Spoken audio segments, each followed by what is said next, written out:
Now that those two are gone, let's get back to what I was talking about in front of the stage. About the mock trial, that is... Oh, right, you said the victim's location, position, and so on were just like in the script. Exactly, but without the script or any props, it's kind of hard to explain. Perhaps I could help? Air forehead. Who is this man?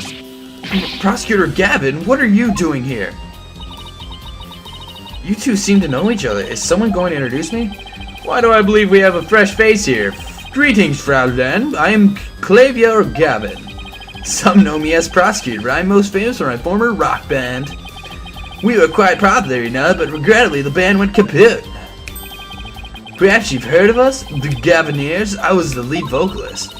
Never heard of your band. Then again, I was out of the country till only recently. But, can I get your autograph? You just met him like 3 seconds ago and you want his autograph? Forgive me, Fraulein, but I'm retired from the music biz. But I'd be happy to offer my autograph as rockstar prosecutor Clavier Gavin. Oh, okay, that one then. She's a live one, eh? Air forehead? Didn't know she was your type. She's the newest member of Wright Anything Agency, that's all. Nice to meet you. I'm Athena. Oh. Nice to meet you, I'm Athena Sykes. Pleasure to meet you too, Athena Sykes. Now that the intros are out of the way, I'm sure you have some questions for me. Ja, air forehead. Why are you here? Yeah. So, what are you doing here, Prosecutor Gavin?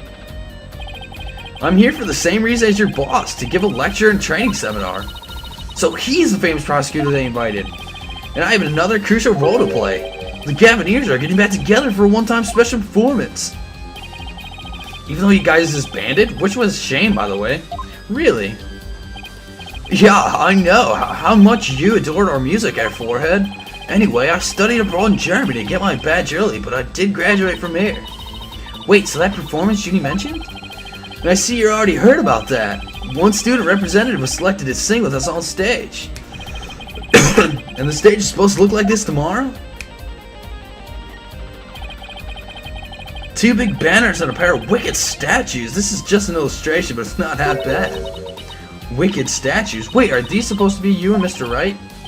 Bingo, Fraulein. If they were so big and magnificent too, what a terrible waste. But the worst part of this whole thing is my long-awaited reunion with my mentor never came to pass. Wait, don't tell me your mentor was Professor Corte. She was the one who taught me how to think about the law. So Constant Corte was your professor here at the academy? She may have taught the judge course, but she had a huge impact on me, man. She was fond of saying the end is only justified through proper means. She wouldn't tolerate dishonesty and always revered what was right behind all else. I can feel Prosecutor Gavin's sadness. Oh no, I think I'm gonna cry. Athena, are you tearing up? Oh, I can't blame you. Prosecutor Gavin knows a lot of who he is, Professor Corte. Exactly. So as you can see, we are both joined in purpose, so to speak, yeah? Now let's rock this place hard. Huh? I don't follow. Let's rock what?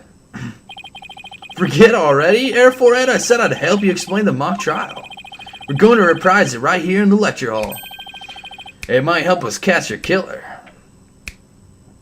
Bro, that boy snapped his fingers too much. October 24th, Themis Legal Academy, 3rd floor lecture hall.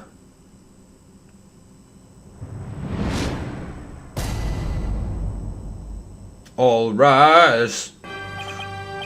Right, stage is ready. And you, Air Forehead, ready to rock? No, the defense is not ready to rock.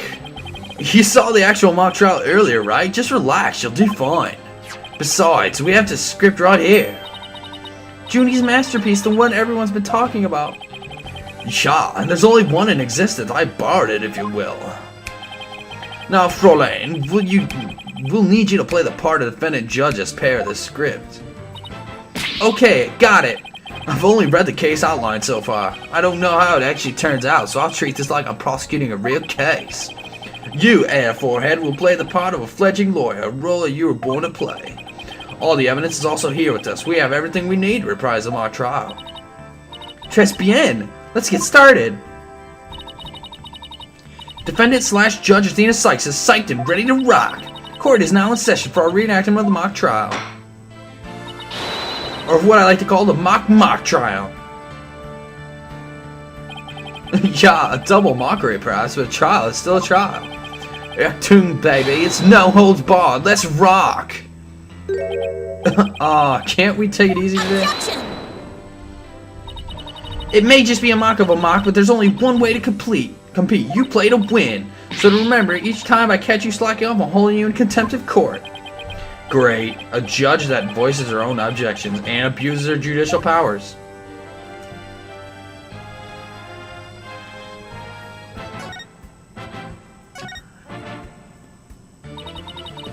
Now then, Prosecutor Gavin, your opening statement if you please. You got it, Fraulein Judge. Our case is set in a school very much like this one. The victim, a professor, female.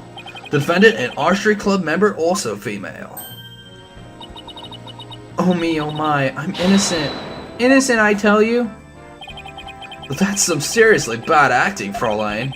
Anyway, the victim's body was discovered in the middle of the quad. Here's a shot of the crime scene. Ironically, it was Professor Court who posed as a corpse. Air forehead, how did the mock trial participant react to this photo? Mr. Newman was surprised by what Professor Corte was wearing. He reacted with, oh, the green sweatsuit? That's not exactly what I would pick to focus on, so why would he care about that? Oh, too much of fledgling to know what's important, that one, in any case. Both in the mock trial and the actual case, Professor Corte was wearing a sweatsuit. Moving right along. Hey, wait a sec. The body was discovered in the same area as the mock case, although there was a stage. Plus the murder weapon and arrow and the lack of blood are also the same. That's right, and therein lies the significance of this mock trial. So let's keep rocking it hard, just like that. Kill it, man! Before the crime occurred, the defendant was to meet with the victim in the quad. Let's see here. When I arrived at our meeting place, I found the professor with an arrow in her stomach. But it wasn't me, I didn't kill her. You don't have to ham it up like that, Athena. It's called getting into character at her forehead. Don't be such a wet blanket. Right, let's see. Oh yeah, then Hugh said, a frail co-ed used her bare hands to stab her professor with an arrow. I don't think so. At the time of the murder, a male student was seen holding a bow in the archery club room, which was a clear view of the quad. He shot the arrow into the victim before my client even got there. 9-9, Air Forehead. That feigned swagger does not suit you in the least. Order, order, order! Especially you, Mr. Justice. Me? But I was just trying to get into it like Mr. Euro Rocker said. So, the victim was shot from the archery club room before the meeting even took place. Hence, the defendant could not be the killer. That seems to be the defense's assertion. Prosecutor Gavin, do you have any objections? The autopsy report notes that the edges of the victim's wound were unusually ragged. Could such physical trauma possibly result from an arrow shot from a bow? 9. I believe the victim was impaled with the arrow by hand, post-mortem.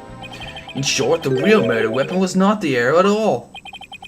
When Robin was prosecutor, he had a tough time determining the real murder weapon. Well, he's just a student at warm-up act, while I'm the real deal, the headliner, so to speak. The true murder weapon was most likely all that was left in the art room.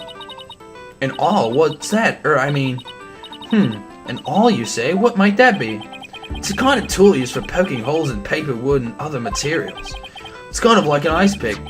I have a photo here if you're interested. Gross. It's all bloody up to the handle. Please tell me it's just paint.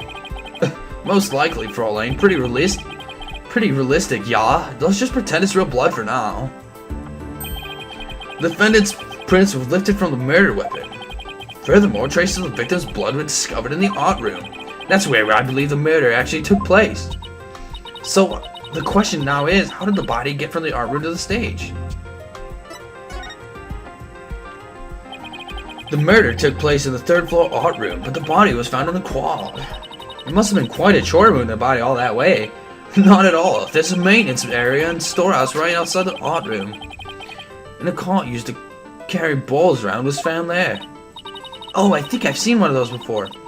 But that's a pretty big one. Jumbo, yeah, big enough to fit a person, or body in it.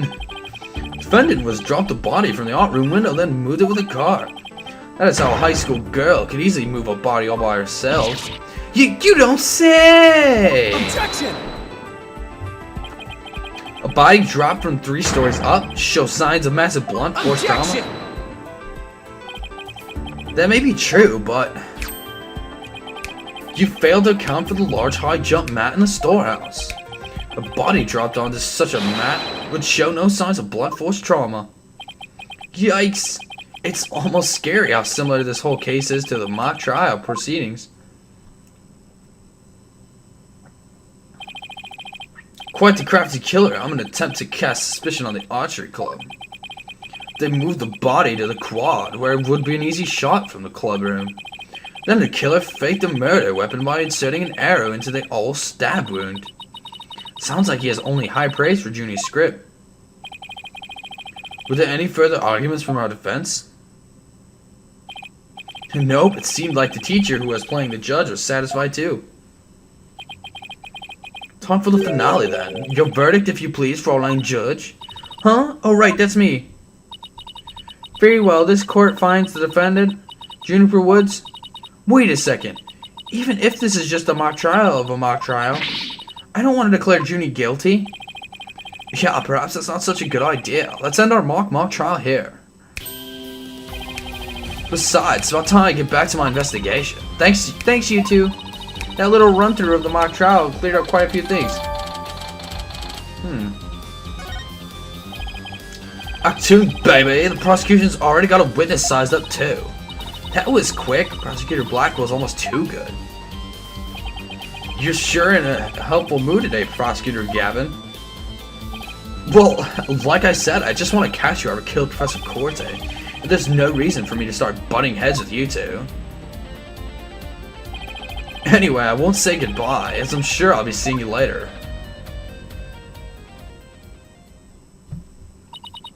I always thought prosecutors were all a rather scary bunch, but Prosecutor Gavin seems pretty nice. Yeah, he's not so bad as prosecutors go. We should get back to investigating too. We don't have nearly enough information yet. And we also have to tell Mr. Wright that we accepted Junie's case.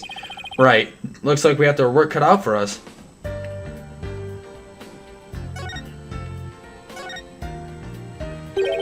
The most prominent feature of this case is how closely it resembles the script. That makes it a tough one because we have to have a firm understanding of them both. No sweat, we can reenact the mock trial as many times as we want to reading the script. I'll check it out in the court record and commit it to memory later. Good, I bet the script and the mock trial are going to be the centerpiece of the real trial. Make sure you know them inside and out. Yes sir, Mr. Justice. Mr. Justice? Careful, I could get used to that. Apollo, any advice on how to investigate this case? Oh, start by interviewing people about the basic facts. Interview people? Got it! Hey, you there! What can you tell me about the... Whoa, hold on, Athena.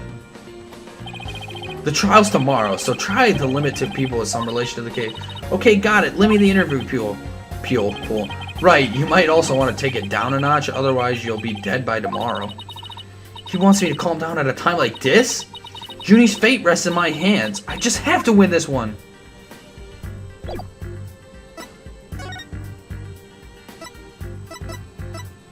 Where's Mr. Wright?